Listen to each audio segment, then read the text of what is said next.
Il était une fois une jeune fille anglaise nommée Emily. Elle a 25 ans et vient d'une famille noble en Angleterre. En 1850, elle voyage sur un magnifique bateau de croisière dans la Méditerranée. Emily a de longs cheveux blonds et de grands yeux bleus brillants. Malgré tout le luxe qui l'entoure, elle se sent souvent seule parmi les autres passagers riches. Un soir, pendant une fête sur le pont du bateau, Emily voit un jeune homme. Il s'appelle James, il a les cheveux bruns et des yeux verts. Il semble différent des autres passagers, plus calme et pensif. Leurs regards se croisent plusieurs fois, mais ils ne se parlent pas. Pendant que la musique joue doucement et que les invités dansent, Emily remarque que James observe les étoiles depuis le coin isolé du pont.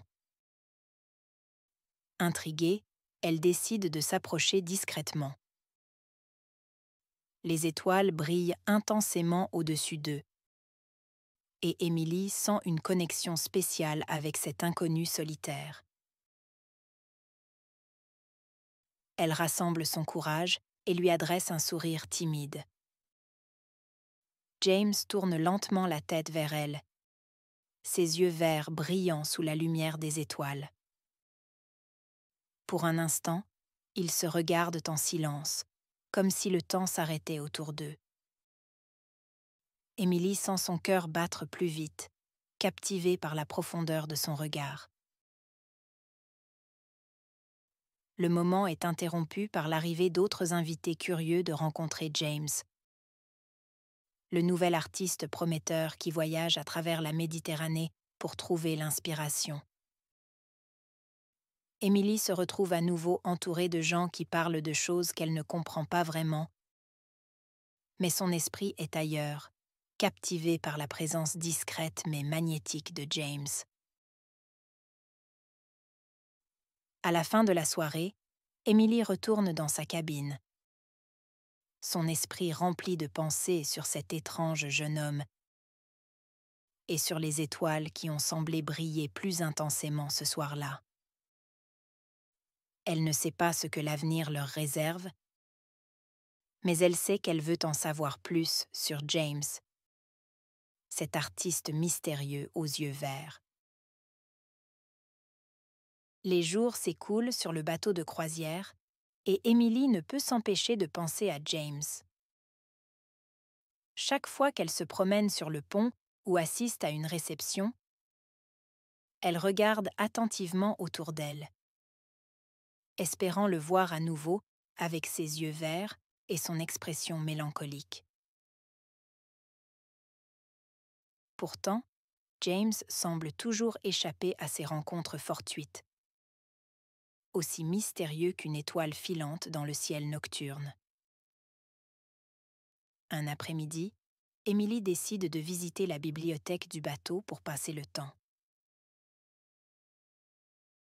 Alors qu'elle parcourt les étagères de livres poussiéreux, elle entend une voix familière discuter passionnément avec le bibliothécaire sur l'art et la littérature. Elle se retourne et voit James, absorbé dans une conversation sur les grandes œuvres de la Renaissance italienne. Emily s'approche timidement, sentant à nouveau son cœur battre rapidement. James la remarque et lui offre un sourire chaleureux qui fait fondre son anxiété. Ils commencent à discuter des livres et des tableaux, découvrant une passion partagée pour la beauté et l'émotion capturée dans l'art. Au fil des jours suivants, Emily et James se retrouvent souvent dans des coins tranquilles du bateau, discutant de leur vie, de leurs rêves et de leurs aspirations. Emily apprend que James est un artiste en quête d'inspiration pour ses peintures, tandis que James découvre la vie privilégiée mais solitaire d'Emily en tant que fille de noblesse anglaise. leur amitié se transforme lentement en quelque chose de plus profond. Mais Emily sait qu'une romance entre eux est impossible. James voyage sans cesse, cherchant à peindre la beauté du monde, tandis qu'Emily doit suivre les règles strictes de la société victorienne.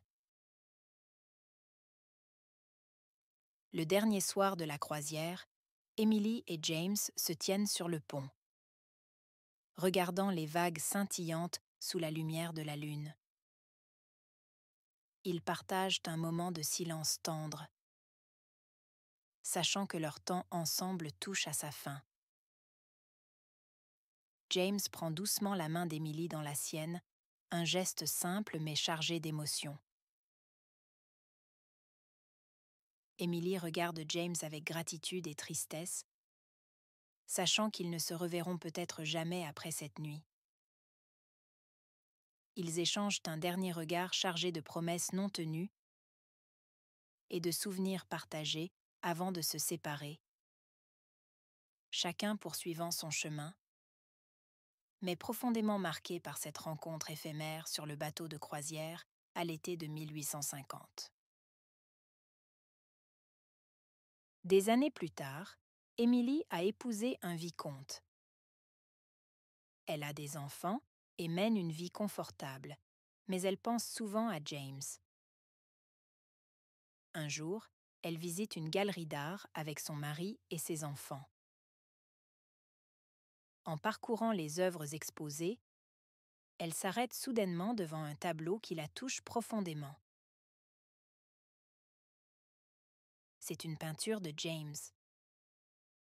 Elle reconnaît son style unique et les émotions intenses qu'il capture sur la toile. Le tableau représente une scène étoilée rappelant leur nuit sur le pont du bateau. Emily sent une vague de nostalgie et de tristesse, mais aussi de gratitude pour ce souvenir précieux. Bien qu'elle soit heureuse avec sa famille, elle sait que James aura toujours une place spéciale dans son cœur. En regardant le tableau, elle sourit doucement, reconnaissant le pouvoir de l'art de conserver des souvenirs et des émotions au-delà du temps et de la distance.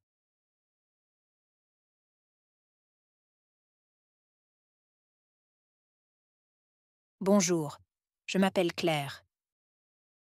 J'ai toujours été une personne très réservée sur ma vie privée. Pour moi, partager n'est pas naturel. Mon monde est à moi, et je le protège comme un trésor. Je sais que cela peut sembler étrange, mais laissez-moi vous expliquer. Depuis que je suis petite, j'aime garder mes affaires pour moi.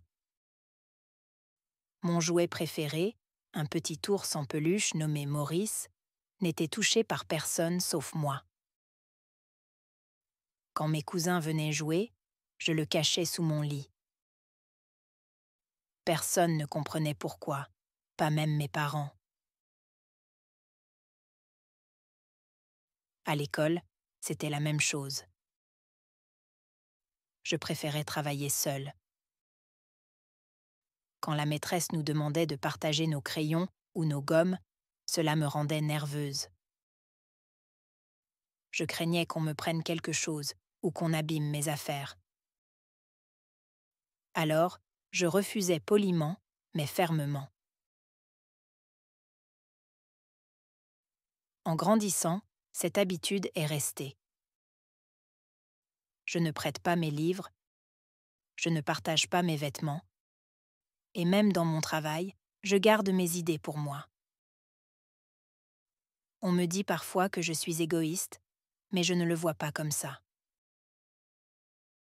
Pour moi, c'est une manière de me protéger, de garder une partie de moi intacte et protégée. Un jour, au bureau, ma collègue Sophie a eu besoin d'un stylo. Elle est venue vers moi, souriante, et m'a demandé « Claire, tu peux me prêter un stylo, s'il te plaît ?» Mon cœur a battu plus vite.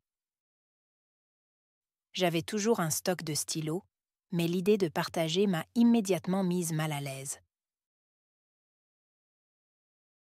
J'ai cherché une excuse, mais elle insistait gentiment. Finalement, je lui ai donné un stylo, presque en tremblant. Elle m'a remercié chaleureusement et est repartie. Toute la journée, je n'ai pas pu me concentrer. Le fait d'avoir partagé ce stylo me troublait profondément. Ce soir-là, en rentrant chez moi, j'ai réfléchi. Pourquoi est-ce si difficile pour moi de partager? Pourquoi j'ai cette peur irrationnelle de perdre quelque chose qui est à moi? Je n'avais pas de réponse, mais je savais que c'était quelque chose que je devais comprendre. Les jours passaient, et je ne pouvais pas oublier cette petite expérience avec Sophie. Alors, j'ai décidé de me lancer un défi. Chaque jour, je devais partager quelque chose, aussi petit soit-il. Cela me semblait impossible, mais j'étais déterminée à essayer. Le premier jour, j'ai offert un bonbon à un collègue. Ce n'était pas grand-chose, mais pour moi, c'était un pas immense. Mon collègue a été surpris et ravi. Cela m'a donné un sentiment étrange, mélange de peur et de satisfaction. Le lendemain, j'ai prêté un livre à une amie. Un livre que j'adorais et que je n'avais jamais prêté à personne. Mon cœur battait la chamade quand je lui tendais, mais son sourire m'a réconfortée. Elle m'a promis de le lire soigneusement et de me le rendre rapidement. Au fil des semaines, ces petits actes de partage sont devenus un peu plus faciles. J'ai commencé à voir le partage sous un autre angle. Ce n'était pas une perte, mais une connexion. Chaque objet partagé était un lien créé, une confiance offerte. Un jour, Sophie est revenue me voir. Elle avait gardé le stylo que je lui avais prêté et me l'a rendu, accompagné d'une petite note. Merci de m'avoir aidé ce jour-là. J'ai souri en lisant ces mots. Ce simple geste de retour m'a montré que le partage pouvait aussi apporter du bonheur. Bien sûr, je préfère rester une personne discrète. Je n'aime toujours pas beaucoup partager, mais j'ai appris à faire des exceptions. J'ai compris que garder tout pour moi me privait aussi de moments précieux de connexion avec les autres. Aujourd'hui, je suis plus ouverte, plus prête à partager une part de moi avec ceux qui m'entourent. Et même si cela reste un défi, chaque petit geste compte. C'est un pas vers une Claire plus épanouie, plus connectée et peut-être un peu plus heureuse.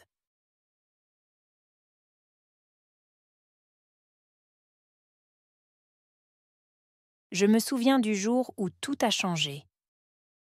C'était censé être une journée ordinaire pour Marie et moi. Nous venions juste de nous marier et étions en pleine lune de miel. Tout était parfait, jusqu'à ce que tout devienne sombre. Nous nous sommes réveillés dans un endroit étrange, un bar sombre et silencieux.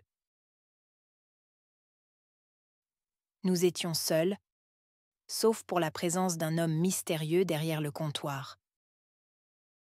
Il avait des yeux perçants et un sourire énigmatique.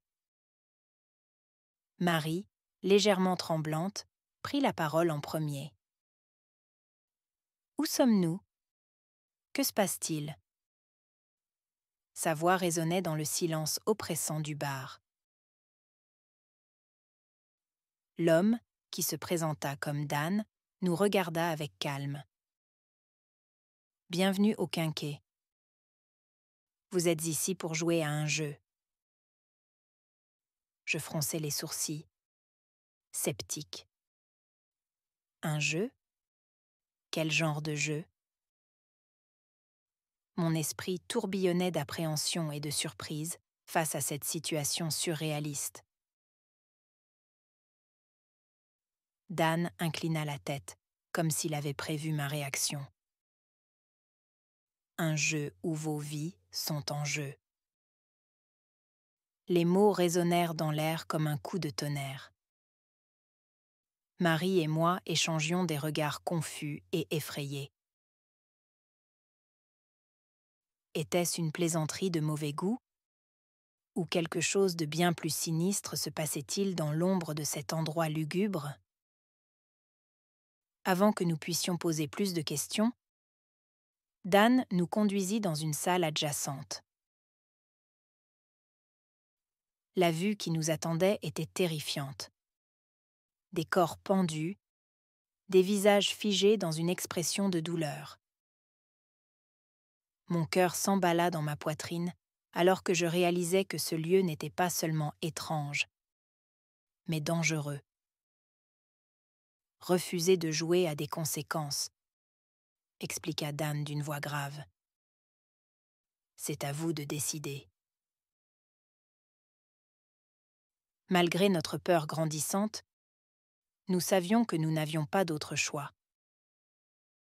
Nous avions été plongés dans ce cauchemar sans avertissement ni échappatoire évident. Nous échangions un regard déterminé, acceptant silencieusement le défi insensé que la vie semblait nous imposer. Dan sortit alors un jeu de fléchettes et le plaça sur un vieux tableau accroché au mur. Cela semblait presque inoffensif comparé à la scène macabre que nous venions de découvrir. Pourtant, une inquiétude sourde persistait dans nos esprits. Qu'arriverait-il si nous perdions ce jeu? Et quelles étaient les règles exactes de cette épreuve? Le silence pesant du bar nous enveloppa alors que nous nous préparions à l'inconnu qui nous attendait. Une seule chose était sûre. Notre voyage de noces parfait avait soudainement tourné au cauchemar. Et maintenant, nous devions chercher la vérité dans l'obscurité de ce mystérieux jeu auquel nous avions été entraînés malgré nous. Le jeu de fléchettes n'était pas ce qu'il semblait. Chaque section de la cible était mystérieusement liée à une partie de notre propre corps, infligeant une douleur correspondante à chaque coup. Je pris la première fléchette, mes mains tremblantes malgré ma tentative de rester calme. « Ça ne peut pas être si terrible », murmurai-je pour me rassurer. Cependant, dès que la fléchette toucha la cible, une douleur intense traversa mon bras. Un gémissement involontaire s'échappa de mes lèvres et je m'effondrai à genoux, serrant mon bras blessé contre moi. Marie, alarmée, se précipita vers moi, les yeux embués de larmes. « Thomas, es-tu blessé ?» Sa voix tremblait d'émotion et d'inquiétude sincère. Je hochai la tête, essayant de cacher ma douleur croissante. « C'est à ton tour maintenant », réussis-je à dire malgré la douleur intense qui irradiait de mon bras. Marie prit une fléchette, ses mains tremblantes autant que les miennes. Chaque lancer nous rapprochait de notre propre souffrance physique, mais aussi de révélations surprenantes sur notre relation. À chaque point touché sur la cible, des souvenirs enfouis refaisaient surface. Nous revivions des moments de bonheur intense, mais aussi des disputes amères, des éclats de rire partagés et des silences lourds de sens. Les doutes et les suspicions qui avaient parfois rongé notre relation remontaient à la surface. Je ne pouvais m'empêcher de regarder chaque geste de Marie avec une pointe de suspicion. Était-elle vraiment fidèle? Nos vies semblaient se jouer non seulement sur cette cible maudite, mais aussi dans nos esprits tourmentés. « Pourquoi es-tu toujours si distante ?» demandai-je à voix haute, mes mots teintés de frustration et de peur. Marie, blessée par mon ton accusateur, me regarda avec tristesse. « Thomas, je t'ai toujours aimé. Pourquoi ne me crois-tu pas ?» Sa voix tremblait de larmes retenues et d'une incompréhension profonde face à mes doutes persistants. Pourtant, ces paroles, aussi sincères soient-elles, ne parvinrent pas à apaiser mes craintes grandissantes. À chaque nouvelle fléchette lancée, la douleur physique et la suspicion émotionnelle semblaient s'intensifier. Nous étions piégés dans un cycle infernal de souffrance et de méfiance. Nos émotions exacerbées par ce jeu macabre dont les règles nous échappaient encore. Le jeu de fléchettes semblait interminable. Chaque lancer ravivait les souvenirs douloureux et les tensions accumulées entre nous. Chaque fois que Marie lançait une fléchette, je ressentais une douleur lancinante dans mon cœur. Une douleur qui n'avait rien à voir avec les fléchettes qui traversèrent la cible. Les fléchettes frappèrent la cible avec une précision sinistre, chacune réveillant des émotions enfouies et des réminiscences de notre passé. Les souvenirs heureux se mêlaient aux disputes passées, exacerbant nos doutes et nos peurs. Dans cette salle sombre et silencieuse du Quinque, nos vies semblaient suspendues à chaque lancer, chaque mouvement de main sur la cible maudite. Je scrutais chaque geste de Marie avec suspicion, cherchant désespérément des signes de trahison. Ses paroles tendres et ses regards sincères n'étaient plus que des échos lointains, alors que mes soupçons prenaient le dessus. La tension entre nous atteignait un sommet, alimentée par l'obscurité oppressante du bar et par les règles énigmatiques de ce jeu terrifiant. « Pourquoi es-tu si distante ?» Ma voix tremblait de colère contenue. « Tu me caches quelque chose, n'est-ce pas ?» Chaque mot que je prononçais semblait être une fléchette dirigée non pas vers la cible, mais vers le cœur de notre relation. Marie, les yeux remplis de larmes, tenta désespérément de me convaincre de sa loyauté. « Thomas, je t'aime plus que tout au monde. Je n'ai jamais été infidèle. » Sa voix trahissait la douleur de l'incompréhension face à mes accusations de plus en plus véhémentes.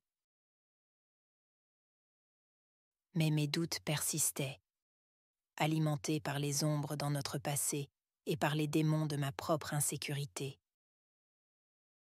À chaque fléchette lancée, la vérité semblait se voiler davantage, éclipsée par mes craintes et mes accusations. Une confirmation que notre amour était fragile et que Marie pouvait être coupable de la plus grande trahison. Alors que nous approchions du dernier lancer, Marie murmura doucement, comme pour désamorcer la bombe de nos émotions déchaînées. « Thomas, je suis enceinte. » Ces mots auraient dû être un baume apaisant. Mais au lieu de cela, ils ravivèrent une tempête de ressentiment et de colère. Les souvenirs des disputes et des accusations fusèrent à travers mon esprit, et je ne pus retenir mes mots venimeux.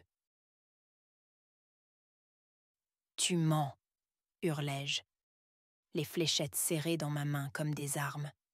« Tu as trompé notre amour. » Des larmes coulaient sur mes joues à cause de ma frustration et de ma peur, se mêlant à la douleur de mon auto-sabotage. Les larmes coulaient sur le visage de Marie alors qu'elle tentait en vain de se défendre. « Non, Thomas, je te jure. » Mais je ne l'écoutais pas. Dans un accès de rage et de désespoir, je tentais de la poignarder avec les fléchettes.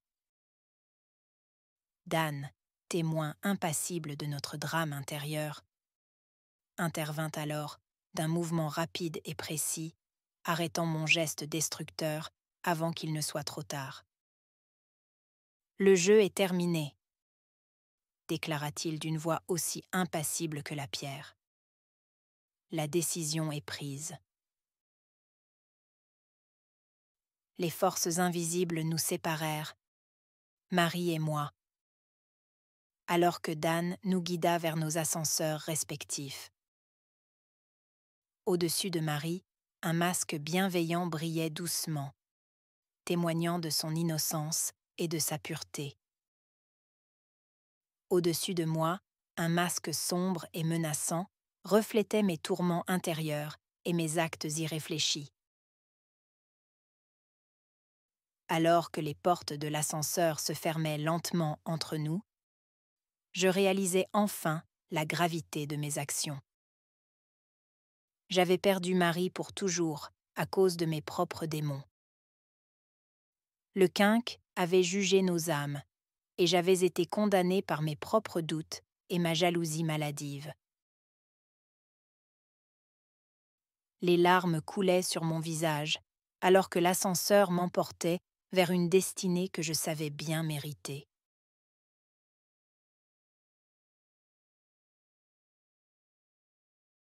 Je m'appelle Claire, et je suis la mère de Lina. Ma fille adorée est une adolescente pleine de vie et débordante d'énergie. À 16 ans, elle est l'une des stars de son équipe de basket-ball au lycée. Son talent sur le terrain et son engagement dans ses études la distinguent parmi ses camarades. Elle a des rêves, des aspirations, et sa passion pour la vie illumine notre maison. Un matin, Lina se dépêche pour ne pas rater son examen de fin d'année. Elle court dans la rue bondée quand, soudainement, elle trébuche et fait tomber une rangée de vélos devant les yeux surpris d'un jeune garçon nommé David.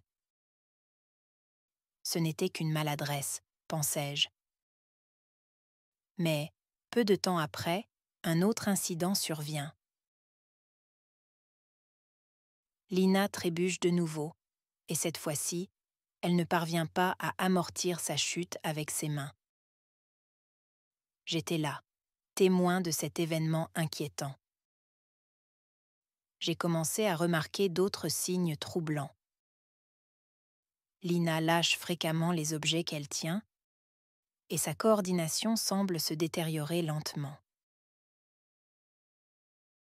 Inquiète, je décide de l'emmener chez le médecin pour des examens approfondis. Les résultats sont dévastateurs. Lina est frappée par une maladie rare et dévastatrice, l'ataxie spino-cérébelleuse. Le choc de ce diagnostic pèse lourdement sur notre famille. Comment accepter la réalité brutale de cette maladie incurable qui va progressivement lui voler sa capacité à marcher, parler et finalement à vivre pleinement? Au début, Lina refuse de croire que quelque chose d'aussi dévastateur puisse lui arriver. Elle, qui était toujours si pleine de vie, refuse de laisser la maladie dicter sa vie. Elle se bat avec rage contre la réalité qui lui est imposée. Chaque jour est une bataille pour garder son autonomie, pour continuer à faire ce qu'elle aime. Mais les symptômes de la maladie s'aggravent et les défis deviennent de plus en plus insurmontables. Lina commence à ressentir un profond sentiment de désespoir et de tristesse.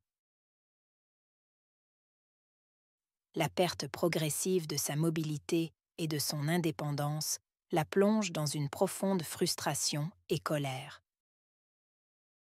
Elle se sent piégée dans un corps qui la trahit, impuissante face à la dégradation de sa santé. À l'école, ses amis ne comprennent pas toujours ce qu'elle traverse. Certains s'éloignent, d'autres essaient maladroitement de l'aider. Mais Lina trouve du réconfort dans le soutien inébranlable de sa famille et de quelques amis proches. Son esprit combatif et sa détermination à vivre chaque instant avec courage et gratitude sont une source d'inspiration pour tous ceux qui l'entourent. Malgré les défis croissants posés par la maladie, Lina continue de se battre. Mais la maladie avance sans s'arrêter. Elle se retrouve de plus en plus confinée à son lit, ses muscles affaiblis ne pouvant plus la soutenir. Chaque jour est un combat contre la douleur et la perte de contrôle sur son propre corps. Ses rêves, autrefois si vifs, semblent disparaître à cause de sa maladie qui grandit. Dans ses moments les plus tristes, elle se raccroche désespérément aux souvenirs de sa vie d'avant et aux moments de bonheur qui semblent maintenant très loin. Le rire joyeux de ses frères et sœurs résonne dans sa mémoire, comme une mélodie douce qui s'estompe peu à peu. Nous, sa famille, sommes dévastés par la progression rapide de la maladie. Nous nous tenons à son chevet, impuissants devant la cruelle réalité qui nous a frappés. Nos larmes silencieuses et nos regards remplis de chagrin témoignent de notre amour inconditionnel pour Lina, mais aussi de notre impuissance face à sa souffrance. Et puis vient ce jour où même le souffle de vie semble la quitter. Les muscles qui lui servent à respirer refusent d'obéir, laissant Lina lutter désespérément pour chaque inspiration. Dans un silence brisé seulement par nos pleurs, elle prend sa dernière respiration. Ses yeux se ferment doucement sur un monde qui a été à la fois si beau et si cruel. Dans la douleur de sa mort, nous nous accrochons au souvenir de Lina, à sa force indomptable et à sa beauté intérieure qui rayonne même à travers les moments difficiles de sa maladie. Son absence laisse un grand vide dans notre vie, mais son héritage de courage et d'amour continue à nous inspirer, même dans les moments les plus difficiles.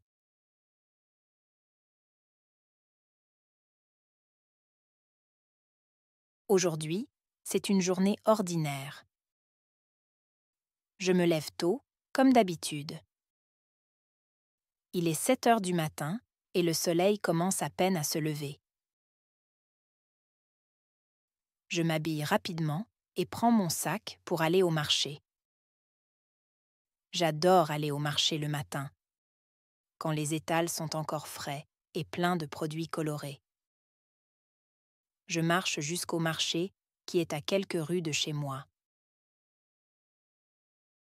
En arrivant, je respire profondément l'air frais du matin, mélangé aux odeurs de fruits et de légumes. Je salue les marchands avec un sourire. Ils me connaissent bien maintenant. J'aime les voir chaque matin, toujours souriant et de bonne humeur. Je commence par acheter des pommes rouges et des bananes. Les pommes sont bien rouges et brillantes. Les bananes sont jaunes et mûres, parfaites pour mon petit déjeuner. Ensuite, je prends quelques tomates bien rouges, des carottes orange vif et des poivrons verts et jaunes. Tout est si frais et appétissant. Je prends aussi un peu de persil pour donner du goût à mes plats. Le marchand de légumes me dit que ces produits viennent directement de la ferme, ce qui me rassure sur leur qualité. Je continue mon tour du marché et je m'arrête chez le boulanger pour acheter une baguette fraîche. L'odeur du pain chaud est irrésistible. Après avoir fait toutes mes courses, je m'arrête un moment pour regarder autour de moi. Le marché est un endroit vivant et animé. Les gens discutent, rient et partagent des nouvelles. C'est un endroit où l'on se sent bien, entouré de la communauté. Je passe aussi chez le fromager pour acheter un petit morceau de fromage. J'adore le fromage, et je sais que celui-ci sera parfait avec ma baguette fraîche. Le fromager est très sympathique et me recommande un fromage à pâte molle qu'il trouve particulièrement excellent cette semaine. Une fois que j'ai tout ce qu'il me faut, je me dirige vers la caisse. J'aime la sensation de satisfaction que j'éprouve en voyant mon sac rempli de produits frais et savoureux. Après avoir payé, je mets tout dans mon sac et rentre chez moi. En marchant, je pense à tout ce que je vais cuisiner avec ces délicieux ingrédients. La journée commence bien, avec de bonnes choses à manger et un sentiment de joie simple. Quand j'arrive chez moi, je pose mon sac sur la table de la cuisine et je range soigneusement mes achats. Les pommes et les bananes vont dans la corbeille à fruits, les légumes au réfrigérateur et la baguette dans le porte-pain. Le fromage trouve sa place dans le compartiment à fromage. Je prends un moment pour admirer ma cuisine remplie de bonnes choses. Je suis prête pour la suite de la journée. Je me sens heureuse et pleine d'énergie, prête à profiter de chaque instant de cette journée ordinaire, mais spéciale. De retour à la maison, je prépare mon petit déjeuner. Aujourd'hui, je fais des tartines avec de la confiture de fraises et un bol de yaourt avec des morceaux de banane. J'adore ce petit déjeuner simple mais délicieux. Je sors la baguette fraîche que j'ai achetée au marché ce matin.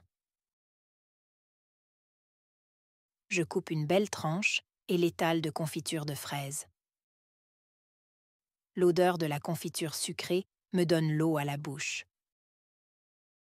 Ensuite, je prends un bol et verse du yaourt nature dedans. Je coupe une banane en rondelles et les ajoute au yaourt. Je m'assois à la table de la cuisine et mange lentement. J'aime prendre mon temps le matin. Cela me permet de bien commencer la journée. Pendant que je mange, je pense à ma journée. Je dois aller à l'université pour mes cours et ensuite travailler à temps partiel. En mangeant, je regarde par la fenêtre. Le soleil est maintenant haut dans le ciel et les oiseaux chantent. C'est un matin paisible et agréable. J'apprécie ces moments de tranquillité avant que la journée ne devienne plus occupée. Après avoir fini mon petit déjeuner, je range la table et lave rapidement la vaisselle. Je ne veux pas laisser la cuisine en désordre. Je prends soin de bien rincer le bol de yaourt et de laver le couteau utilisé pour la banane. J'essuie la table et mets les miettes de pain à la poubelle.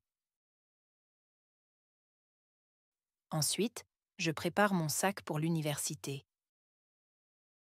J'y mets mes cahiers, mon ordinateur portable et quelques stylos. Je vérifie mon emploi du temps pour m'assurer que je n'oublie rien. Aujourd'hui, j'ai un cours de biologie et un cours de chimie. Ce sont mes matières préférées, alors je suis excitée de les suivre. Avant de partir, je prends une pomme de la corbeille de fruits. Ce sera mon encas pour plus tard dans la matinée. Je mets mes chaussures, prends mon sac et quitte la maison. En fermant la porte, je me sens prête et optimiste pour la journée à venir.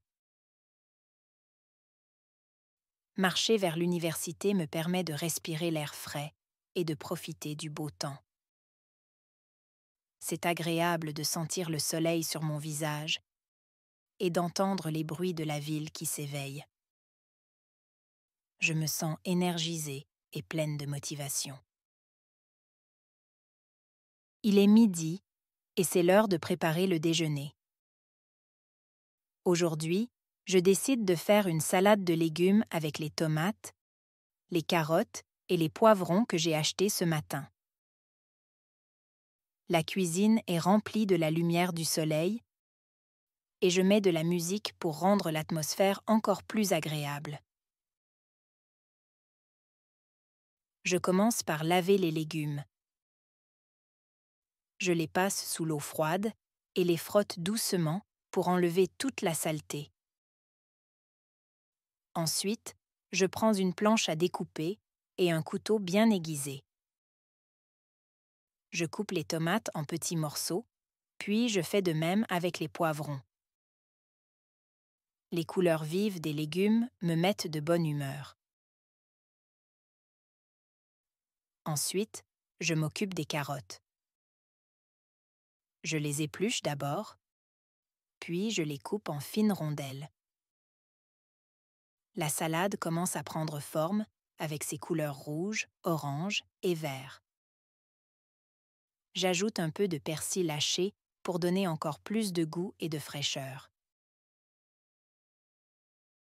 Pour la vinaigrette, je mélange de l'huile d'olive, du vinaigre balsamique, une pincée de sel et de poivre. J'ajoute aussi un peu de moutarde pour relever le goût.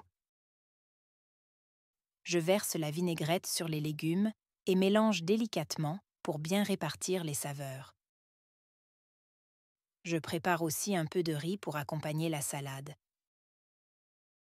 Je mets une casserole d'eau à bouillir et y ajoute du riz. Pendant que le riz cuit, je mets la table. Je sors une assiette, une fourchette et un verre. Je m'assure que tout est propre et bien disposé. Quand le riz est prêt, je le sers dans une assiette à côté de la salade. Je m'assois à la table et commence à manger. Le mélange des légumes croquants et de la vinaigrette est délicieux. Le riz est tendre et accompagne parfaitement la salade. C'est un repas simple mais nutritif et savoureux. Pendant que je mange, je pense à ce que j'ai appris ce matin en cours. La biologie est fascinante et je suis contente d'avoir choisi cette filière. J'ai hâte d'en savoir plus et de continuer à apprendre. Après avoir fini de manger, je me sens satisfaite et prête pour l'après-midi. Je range la table et commence à laver la vaisselle. Je nettoie l'assiette, les couverts, la casserole et la planche à découper. J'essuie le plan de travail et m'assure que tout est propre et en ordre. Une fois la cuisine rangée, je jette un dernier coup d'œil autour de moi. tout est propre et organisé, et cela me donne un sentiment de satisfaction. Je prends mon sac et vérifie que j'ai tout ce dont j'ai besoin pour l'université. Je me sens prête et énergique pour affronter le reste de la journée. En sortant de chez moi, je me dis que cette journée ordinaire est finalement pleine de petits moments de bonheur. Chaque tâche, chaque moment de calme et chaque interaction sont importants et rendent la vie belle. Je suis reconnaissante pour ces instants simples qui rendent ma journée spéciale. L'après-midi, je pars pour l'université. J'étudie la biologie et aujourd'hui, j'ai un cours de génétique. J'aime beaucoup ce sujet. Le campus est animé, avec des étudiants partout. Certains discutent en petits groupes, d'autres se dépêchent pour arriver à leur cours. L'ambiance est vivante et énergique. Je retrouve mes amis devant l'amphithéâtre. Nous discutons un peu avant le début du cours. Claire me raconte une histoire drôle sur son chien qui a mangé son devoir, et nous rions ensemble. Thomas parle du dernier match de football qu'il a regardé. J'aime ces moments de partage avant de commencer les cours. Le professeur arrive enfin et nous entrons dans l'amphithéâtre. Il commence à parler des mutations génétiques. C'est fascinant d'apprendre comment les gènes peuvent changer et comment ces changements affectent les organismes vivants. Le professeur est passionné et rend le sujet très intéressant. Il utilise des images et des vidéos pour illustrer ses propos, ce qui aide beaucoup à comprendre. Je prends des notes attentivement, car c'est important pour mon examen final. Je note les exemples de mutations et les effets qu'elles peuvent avoir. Parfois, je regarde autour de moi et je vois mes camarades tout aussi concentrés. Nous sommes tous là pour apprendre et réussir nos études. Les heures passent vite et bientôt, le cours est terminé. Je sens que j'ai beaucoup appris aujourd'hui et je suis contente de mes notes. Je dis au revoir à mes amis et me dirige vers la bibliothèque pour réviser un peu avant d'aller travailler. J'aime cet endroit calme, parfait pour la concentration. La bibliothèque est un grand bâtiment avec de grandes fenêtres qui laissent entrer beaucoup de lumière. Il y a des étagères remplies de livres sur tous les sujets imaginables. Je trouve une place près d'une fenêtre et sors mes notes de cours. Je passe en revue ce que nous avons appris aujourd'hui et essaie de comprendre les concepts les plus complexes.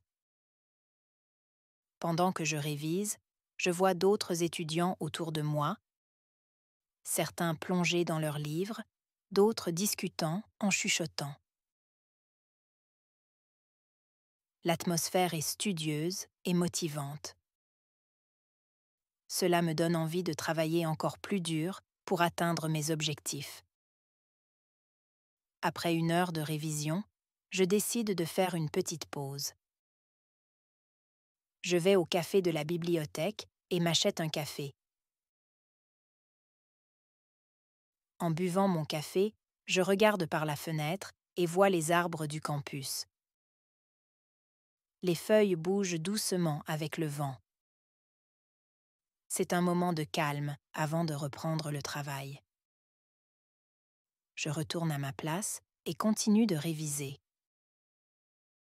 Je vérifie mes réponses avec celles du manuel pour m'assurer que j'ai bien compris. Chaque minute passée ici est précieuse pour mes études. Je suis reconnaissante d'avoir accès à un endroit aussi propice à l'apprentissage. Enfin, il est temps de partir pour mon travail à temps partiel. Je range mes affaires, prends mon sac et quitte la bibliothèque.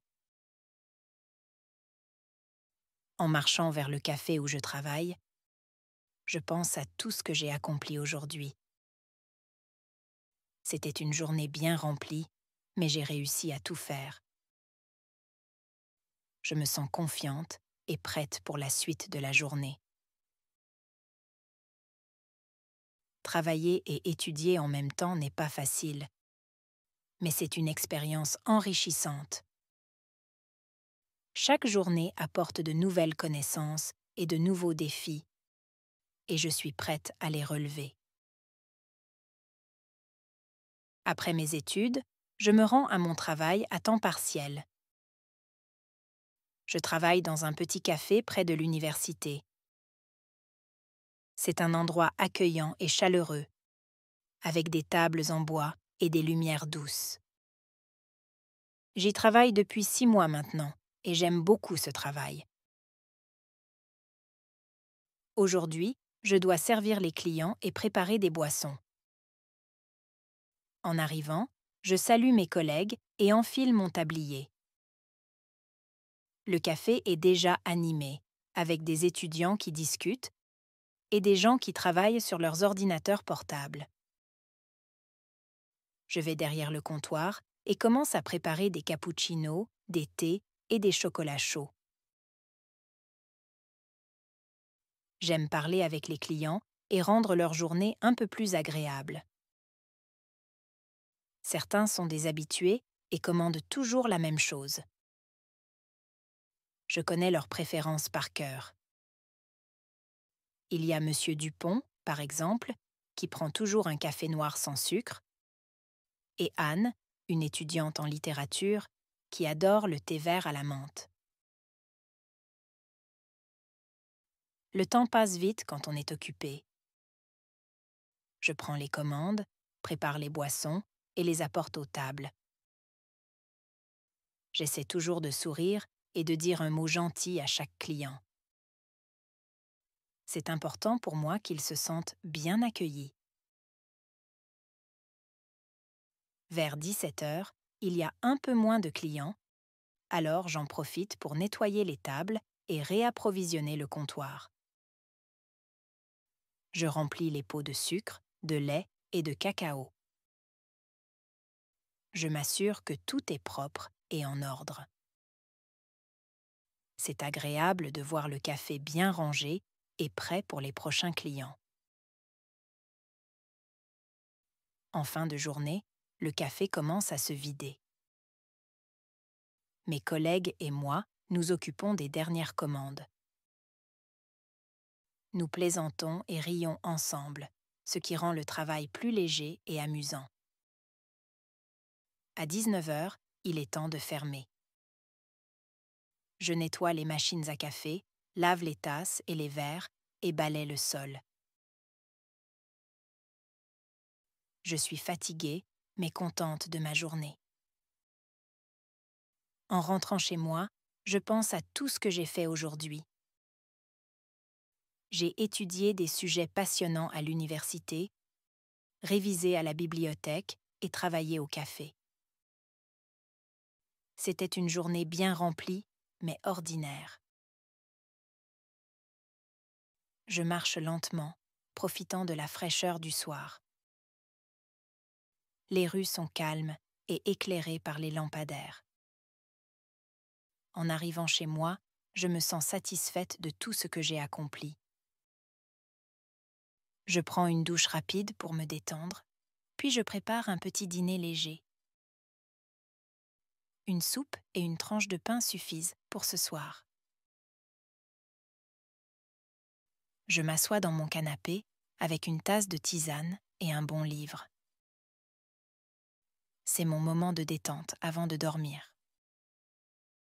Je pense à demain et à tout ce que j'ai prévu de faire. Chaque jour apporte son lot de défis et de joies simples. Même si ma vie est ordinaire, elle est pleine de petits moments précieux. En me couchant, je repense à ma journée et je me sens heureuse et prête pour une bonne nuit de sommeil. Demain, je recommencerai avec une nouvelle énergie et de nouveaux projets. Et voilà, une journée ordinaire qui se termine, remplie de travail, d'apprentissage et de moments de bonheur simple.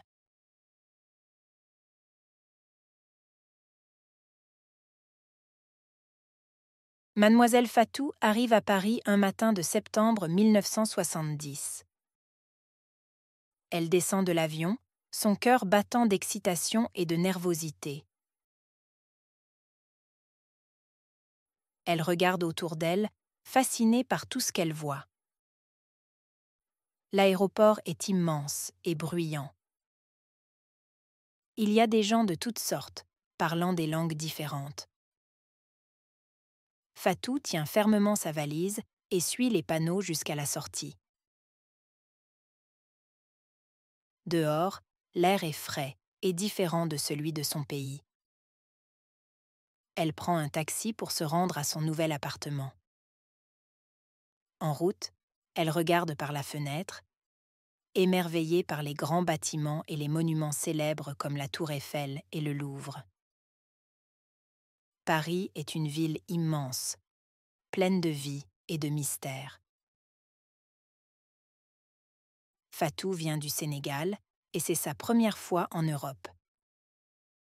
Elle ne connaît personne ici. Le taxi la dépose devant un petit immeuble à Montmartre, un quartier célèbre pour ses artistes et ses rues pittoresques. Elle monte les escaliers en bois qui craquent sous ses pas. Son appartement est petit mais confortable. Il y a une petite cuisine, un salon avec un vieux canapé et une chambre avec une grande fenêtre.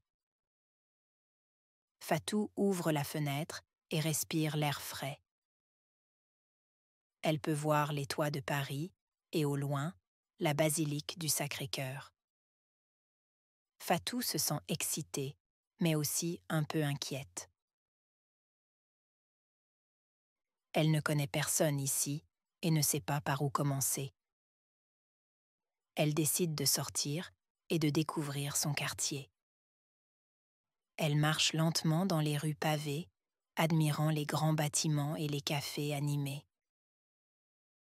Les terrasses des cafés sont pleines de gens qui discutent et rient. Mais, malgré la beauté de la ville, elle se sent seule. Les gens passent rapidement à côté d'elle sans un regard. Fatou entre dans une boulangerie pour acheter du pain. La boulangère lui sourit poliment, mais ne lui parle pas beaucoup. Fatou se sent encore plus seule. Elle se rend compte que la barrière de la langue est un obstacle. Elle connaît quelques mots de français, mais elle doit encore en apprendre davantage. En sortant de la boulangerie, elle décide de s'inscrire à des cours de français pour améliorer ses compétences. Le soir, de retour dans son petit appartement, Fatou prépare un repas simple. Elle s'assoit près de la fenêtre et regarde les lumières de la ville qui s'illuminent une à une. Elle pense à sa famille restée au Sénégal et se sent un peu triste.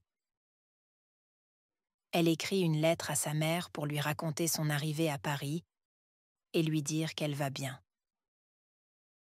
Avant de se coucher, Fatou se promet de ne pas se laisser abattre. Elle est venue en France pour une nouvelle vie et elle est déterminée à réussir. Demain, elle explorera davantage la ville et essaiera de se faire des amis. Paris est peut-être une ville immense et mystérieuse, mais elle est prête à relever le défi. Elle ferme les yeux avec un sourire, imaginant toutes les aventures qui l'attendent dans cette nouvelle ville. Fatou aime se promener dans les jardins du Luxembourg. C'est un endroit magnifique, avec des arbres verts, des fleurs colorées et des fontaines élégantes. Les oiseaux chantent et les enfants jouent. C'est l'endroit parfait pour se détendre et oublier ses soucis. Fatou y va presque tous les jours. Elle marche lentement, respirant l'air frais et écoutant les rires des enfants. Un jour, alors qu'elle se promène, Fatou remarque un homme assis sur un banc. Il est grand, bien habillé, avec un manteau élégant et une écharpe en laine. Mais ce qui attire son attention, c'est la canne blanche qu'il tient. Il est aveugle. L'homme tourne la tête, comme s'il sentait sa présence, et sourit. « Bonjour, mademoiselle, je m'appelle Pierre. Et vous ?» dit-il avec une voix douce. Fatou hésite un instant, puis répond avec un sourire timide. « Bonjour, je m'appelle Fatou. » Pierre sourit encore plus largement. « C'est un plaisir de vous rencontrer, Fatou. Venez, asseyez-vous. Le temps est beau aujourd'hui, n'est-ce pas ?» Fatou s'assied à côté de lui, un peu nerveuse mais curieuse. Ils commencent à parler. Pierre est gentil et drôle. Il lui raconte des histoires amusantes de son enfance et parle de son amour pour la musique. Il joue du piano, même s'il ne peut pas voir les touches. Fatou est impressionnée. Elle lui parle de sa famille au Sénégal, de la beauté de son pays et de la nourriture délicieuse qu'elle prépare. Ils passent l'après-midi ensemble à discuter de tout et de rien.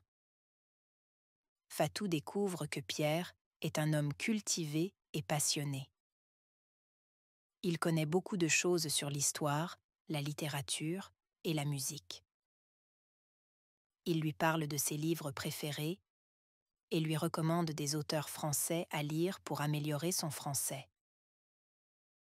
Fatou se sent enfin un peu moins seule. À la fin de la journée, le soleil commence à se coucher et les jardins se vident peu à peu. Pierre se lève avec précaution, sa canne blanche à la main. « Fatou, j'ai passé un moment merveilleux. J'espère que nous pourrons nous revoir ici. » Fatou se sent heureuse. Elle n'a pas beaucoup d'amis à Paris, et cette rencontre avec Pierre est comme un rayon de soleil dans sa vie. Moi aussi, Pierre. Merci pour cette belle journée. À bientôt. Elle regarde Pierre s'éloigner, sa canne touchant doucement le sol pour le guider. Fatou sent une chaleur dans son cœur. Elle a rencontré quelqu'un de spécial aujourd'hui. Peut-être que Paris ne sera pas si solitaire après tout. Elle se lève et rentre chez elle, un sourire sur le visage et un nouvel espoir dans le cœur. Fatou et Pierre se rencontrent souvent dans les jardins du Luxembourg. Chaque fois qu'elle arrive, elle trouve Pierre assis sur le même banc, l'attendant avec un sourire. Leur amitié grandit rapidement. Ils discutent de tout, de la vie, des rêves, des souvenirs. Pierre raconte des histoires fascinantes sur Paris, ses musées et ses secrets. Fatou parle de son enfance au Sénégal, de ses parents et de ses amis. Un jour, Pierre apporte une radio portable. « Fatou, j'ai quelque chose pour toi, » dit-il en sortant la radio de son sac. Il allume la radio et une douce musique de piano commence à jouer. c'est moi qui joue, explique-t-il avec un sourire modeste. Fatou est émerveillé. Pierre, c'est magnifique. Tu joues si bien. Pierre rougit légèrement. Merci, Fatou. La musique est une grande partie de ma vie. Elle me permet de voir le monde d'une autre manière. Fatou et Pierre aiment aussi partager des repas ensemble. Pierre adore goûter les plats sénégalais que Fatou prépare pour lui. Elle lui apporte souvent du thiéboudienne, un plat de poisson et de riz ou des beignets sucrés. Pierre savoure chaque bouchée, appréciant les nouvelles saveurs et les épices exotiques. Un après-midi, Pierre invite Fatou chez lui pour le dîner. Elle accepte avec plaisir, curieuse de découvrir où il vit. La maison de Pierre est petite, mais très accueillante. Les murs sont couverts de livres et de partitions de musique. Il y a un piano dans le salon, brillant et bien entretenu. « Bienvenue chez moi, Fatou », dit Pierre en lui offrant une tasse de thé. Il s'installe dans le salon, Fatou sur le canapé et Pierre sur un fauteuil près du piano. Il commence à jouer une mélodie douce et envoûtante, et Fatou ferme les yeux, transporté par la musique. « Pierre, tu as une maison merveilleuse. On sent que tu y mets tout ton cœur, » dit-elle avec admiration. « Merci, Fatou. Ta présence rend cet endroit encore plus chaleureux, » répond Pierre, touché par ces mots. Ils passent la soirée à parler, rire et écouter de la musique. Fatou se sent de plus en plus à l'aise avec Pierre. Elle apprécie sa compagnie, son humour et sa sagesse. Pierre, de son côté, est impressionné par la gentillesse et la résilience de Fatou. Elle est une source d'inspiration pour lui. Peu à peu, une amitié sincère se développe entre eux. Parfois, ils se comprennent sans un mot, juste avec un sourire ou un geste. Fatou se sent de plus en plus intégrée à Paris grâce à Pierre. Elle sait qu'elle peut compter sur lui, et cette pensée lui donne du courage chaque jour. Leur amitié grandit encore, chaque rencontre renforçant leur lien. Ensemble, ils explorent de nouveaux endroits à Paris, partagent des moments de bonheur et de soutien. Fatou commence à travailler dans une boulangerie près de chez elle. Elle aime l'odeur du pain frais et des pâtisseries qui sortent du four chaque matin. Le travail est dur, mais elle est contente d'avoir un emploi. La boulangère, Madame Dupont, est une femme gentille, mais très occupée. Les autres employés sont sympathiques, mais ils sont souvent pressés et n'ont pas beaucoup de temps pour discuter. Au début, Fatou a du mal à se faire des amis parmi ses collègues. Ils sont gentils, mais ils ne comprennent pas toujours sa culture et son accent. Parfois, elle se sent exclue des conversations.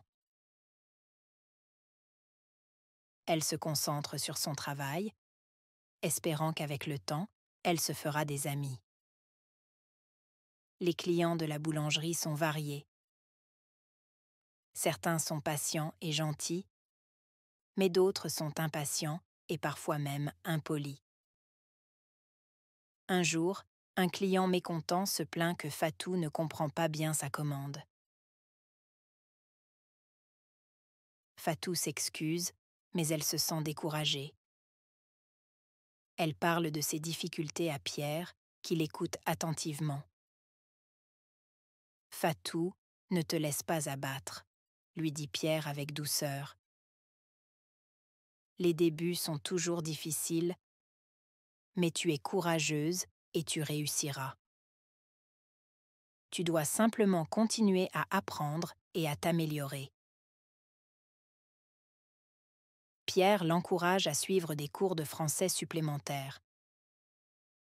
Fatou trouve une petite école de langue dans le quartier et s'inscrit à des cours du soir. Les cours sont difficiles, mais elle est déterminée. Elle pratique son français avec Pierre, qui la corrige avec patience et l'aide à s'améliorer.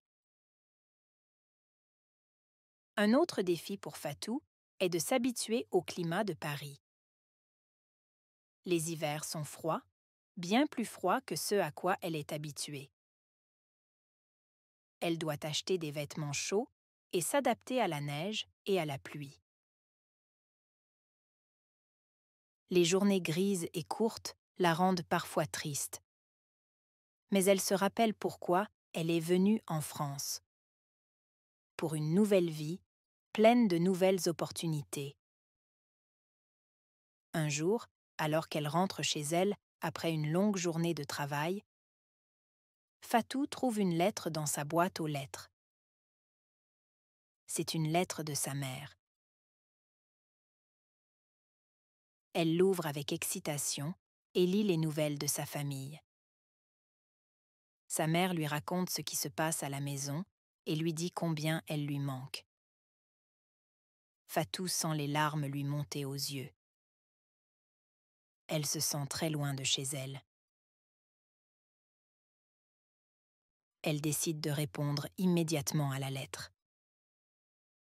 Elle raconte à sa mère tout ce qui s'est passé depuis son arrivée à Paris, ses défis au travail, ses cours de français et surtout, sa rencontre avec Pierre. Elle lui dit à quel point il compte pour elle et combien son amitié la réconforte.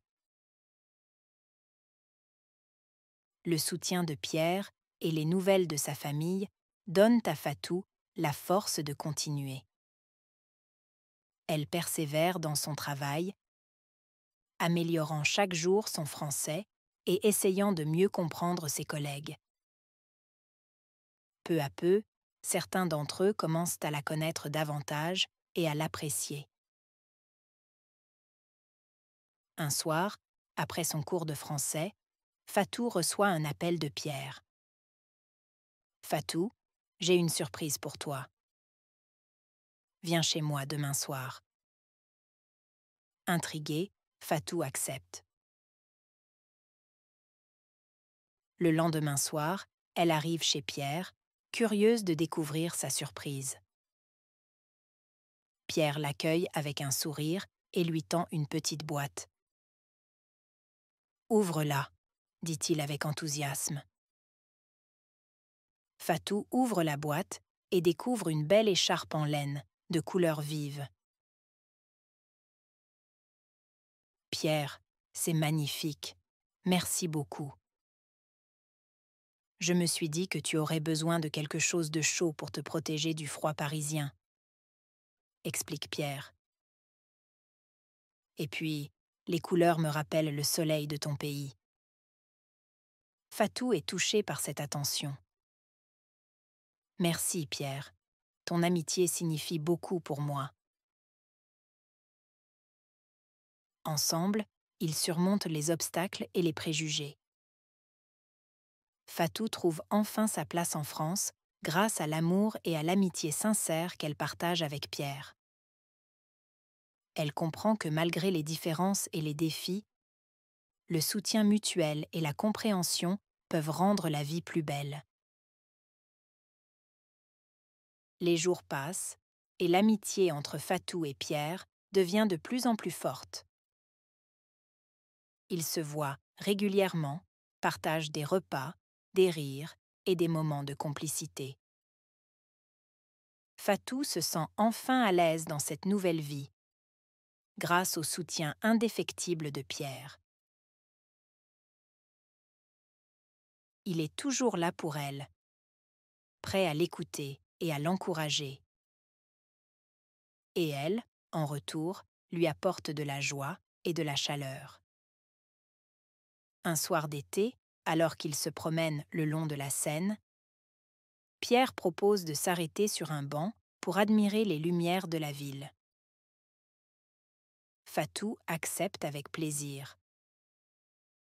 La vue est magnifique. Les lumières des bateaux-mouches reflètent dans l'eau et la tour Eiffel brille de mille feux. Fatou, commence Pierre d'une voix hésitante. Il y a quelque chose que je veux te dire. Fatou tourne la tête vers lui, intrigué. Oui, Pierre, qu'est-ce que c'est? Pierre prend une profonde inspiration. Depuis que je t'ai rencontré, ma vie a changé. Tu es une personne extraordinaire, pleine de gentillesse, de courage et de beauté. J'aime ta manière de voir le monde, ta façon de rire et ton cœur généreux. Fatou, je t'aime. Fatou reste silencieuse pendant un moment, émue par les mots de Pierre. Elle sent son cœur battre plus fort. Pierre, dit-elle doucement, je t'aime aussi. Tu as été un ami incroyable pour moi, et tu as apporté tellement de bonheur dans ma vie. Pierre sourit, les yeux brillants de joie. Alors, peut-être que nous pouvons commencer un nouveau chapitre ensemble, non seulement comme amis, mais comme partenaires. Fatou acquiesce, un sourire aux lèvres. Oui, Pierre, rien ne me rendrait plus heureuse. À partir de ce moment, leur relation évolue naturellement. Ils continuent à se soutenir et à se comprendre, mais maintenant, il y a une nouvelle dimension à leur amour. Fatou trouve une véritable famille en Pierre, et Pierre découvre un amour qui transcende les apparences et les différences. Leur amour inspire ceux qui les entourent. Les collègues de Fatou à la boulangerie commencent à la voir sous un nouveau jour et deviennent plus amicaux.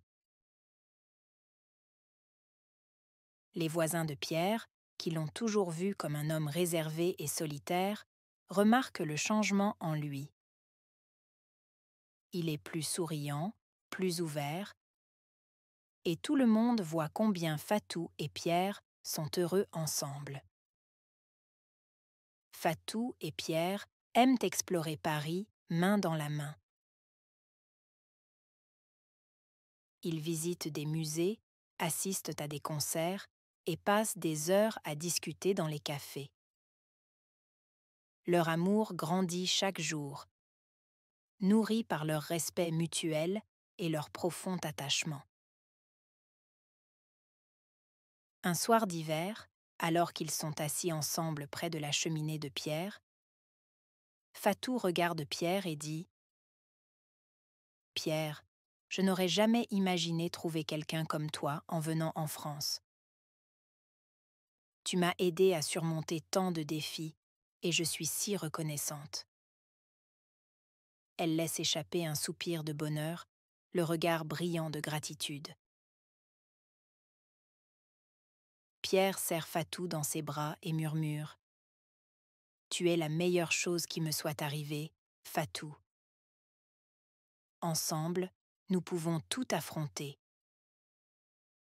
Et c'est ainsi que Fatou, une femme courageuse venue du Sénégal, et Pierre, un homme aveugle mais clairvoyant, ont trouvé l'amour et le bonheur ensemble.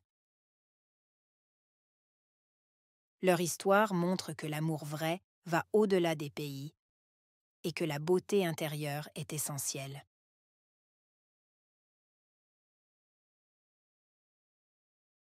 Marie, une jeune femme timide, rentre chez elle après une longue journée de travail.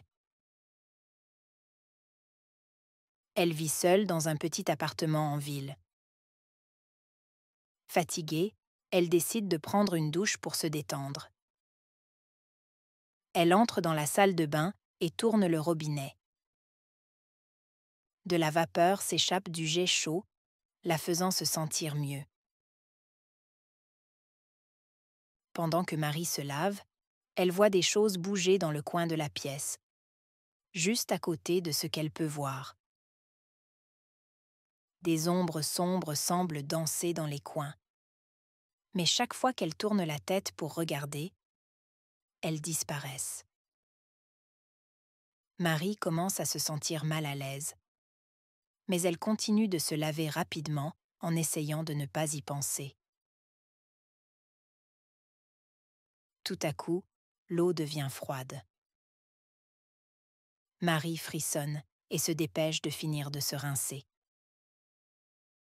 Mais quand elle s'apprête à sortir de la douche, elle entend des chuchotements faibles, comme des voix murmurant juste près du bruit de l'eau. Les mots sont difficiles à comprendre, mais ils la terrifient. Elle ferme les yeux et essaie d'ignorer les sons, se précipitant pour se sécher. Marie se couvre d'une serviette et essuie rapidement la buée du miroir. Ce qu'elle voit la fige sur place. Son reflet semble la regarder avec des yeux vides et froids, avec un sourire à peine visible. Elle cligne des yeux, espérant que ce ne soit qu'une illusion due à son esprit perturbé, mais le visage dans le miroir ne bouge pas. Terrorisée, elle s'éloigne doucement du miroir, incapable de détourner son regard de cette vision troublante. Marie essaie de sortir de la salle de bain, mais quand elle tourne la poignée de la porte, elle réalise avec horreur qu'elle est bloquée. Paniquée, elle pousse de toutes ses forces, mais la porte ne bouge pas du tout. Les chuchotements deviennent plus forts, remplissant la salle de bain de voix qui se mélangent et qui sonnent mal. Le miroir tremble légèrement, comme s'il retenait une force inconnue. La dernière image que Marie voit est celle de l'eau qui commence à monter dans la baignoire, se transformant lentement en une mare sombre et collante. Piégée dans le noir croissant de la salle de bain, elle réalise avec effroi qu'elle est captive de la douche maudite, condamnée à partager son sort avec des ombres mystérieuses qui habitent cet endroit sinistre pour toujours.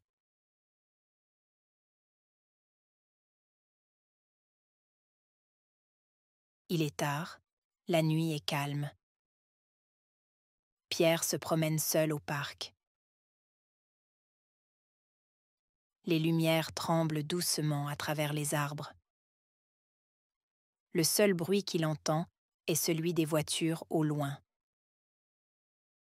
Il se sent détendu, appréciant la beauté paisible de la nuit étoilée. Soudain, Pierre remarque une silhouette sombre au bout du chemin. C'est une femme mince, en robe blanche, qui semble bouger dans le noir. Elle reste immobile, le visage caché par ses longs cheveux noirs.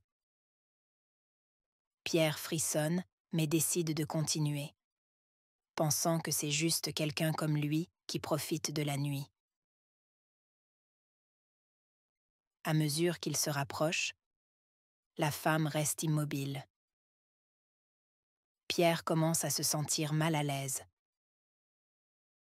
Il remarque qu'elle ne projette aucune ombre malgré la lumière des lampadaires. Cela le perturbe, mais il s'efforce de rester calme, persuadé que c'est simplement une illusion. Pierre décide de faire demi-tour. Il sent une présence derrière lui, comme si quelqu'un le suivait. il marche plus vite. Mais les bruits de pas derrière lui continuent au même rythme.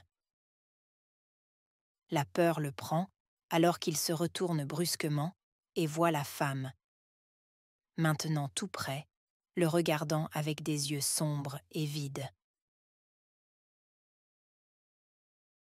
Pierre court très vite, plein de désespoir. Il remarque que le parc semble ne pas avoir de fin, avec les chemins qui se croisent dans l'obscurité.